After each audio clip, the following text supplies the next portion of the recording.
नमस्कार, मैं हूं उपेंद्र कुमार। आप देख रहे हैं NBC 24। बंगाल चुनाव पे पूरे देश की नज़र है। आज उसी को लेकर हमारे साथ हैं JDU MLC गुलाम रसूल बलियावी साहब और बंगाल चुनाव प्रभारी हैं। सर, बंगाल चुनाव को लेकर क्या रणनीति? देखिए, जनता दल यू इकाई बंगाल हमारी आज 3 साल से लगातार मुद्दा लेकर के अपने नेता का बिहार में काम लेकर के पार्टी की आइडियोलॉजी और विजन दृष्टि लेकर के जाते रही है। सदस्यता चला है, मीटिंगें हुई हैं, आंदोलन हुआ है और राज्य इकाई ने, हम सारे लोगों ने मिलकर के जो काम किए, ख़ास तौर से शराबबंदी को बड़ी प्रमुखता के साथ वहाँ की माँ बहन बेटियों ने, गरीब गुरबा, रिक्शा वाला, ठेला वाला, खोचा वाला, खेतिहर मजदूर ने लिया है। जो घरेलू हिंसा से घर जलते रहते थे, माननीय नेता नीतीश कुमार जी के शराबबंदी कानून का बंगाल की महिलाओं में एक बहुत मजबूत प्रभाव पड़ा है। और जब माँ बहनें कहने लगे कि सीमित संसाधन में नीतीश कुमार दारू बंद कर सकते हैं, तो बंगाल में ये काम क्यों नहीं हो सकता है? जिसके पास अपार संपदा है, अपार संभावनाएं हैं। तो ये सारी चीज़ें हैं। इन मुद्दों को लेकर हम लोग गए हैं। अब तक 75 सीटों को वहाँ के हमारे साथियों ने चिन्हित किया है। ये सीटें आगे भी बढ़ेंगी।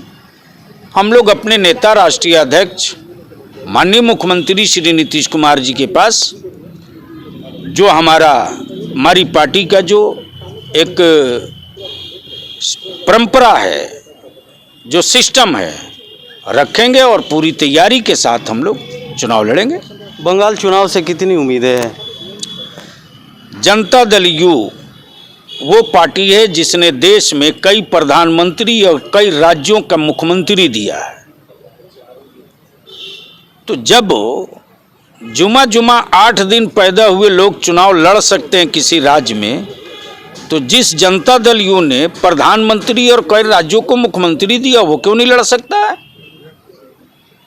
इसलिए नतीजा चाहे जो हो, राजनीतिक कार्यकर्ता, समाजवादी विचारधारा का कार्यकर्ता तो संघर्ष के लिए ही पहचाना जाता है। संघर्ष ही उसकी पूंजी है। संघर्ष करेंगे, लड़ेंगे।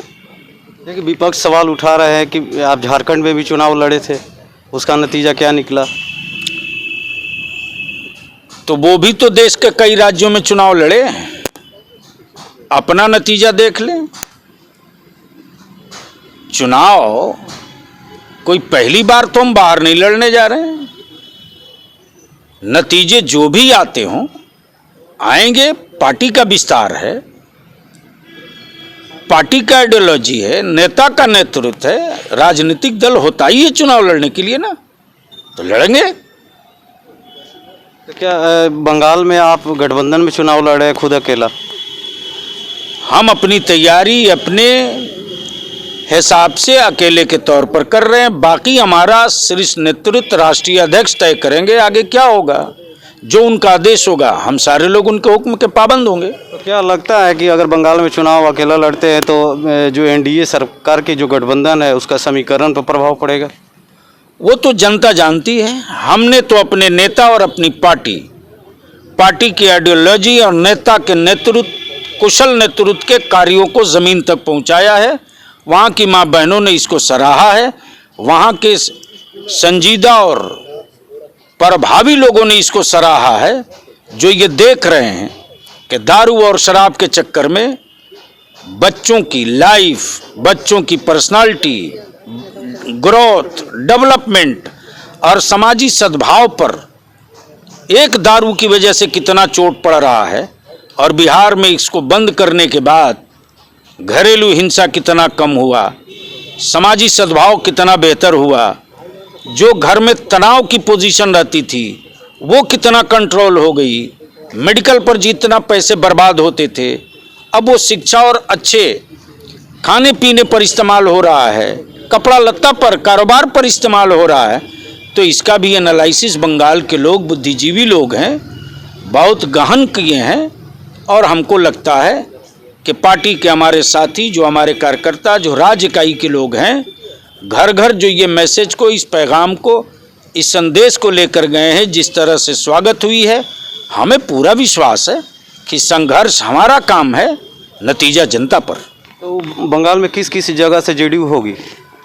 देखिए, अभी तक हम लोगों ने सिल्लीगुड़ी, मुर्शिदाबाद, मालदा, दिनाजपुर, पुरुलिया, आदरा, बांकुड़ा, मिदनापुर, नंदीग्राम, बर्दवान, बीरभूम, इन 24 परगना, इन तमाम इलाकों से हम लोगों ने 75 सीटें अब तक चिन्हित किया। ये सीटें आगे बढ़ेंगी। तो आप देख सकते हैं हमारे साथ जेडीयू एमएलसी गुलाम रसूल बलियावी साहब थे। उनका कहना था, और बंगाल चुनाव प्रभारी भी है, उनका कहना था कि 75 सीटों पर बंगाल में जेडीयू चुनाव लड़ेगी अभी, लेकिन आगे भी बढ़ सकता है। अब देखना होगा कि क्या बंगाल में जेडीयू के रंग लाती है, चुनाव में कितनी सीटें लाती है। तो आप ऐसे तमाम खबरें देखने के लिए देखते रहे NBC 24। NBC 24 सच की ताकत।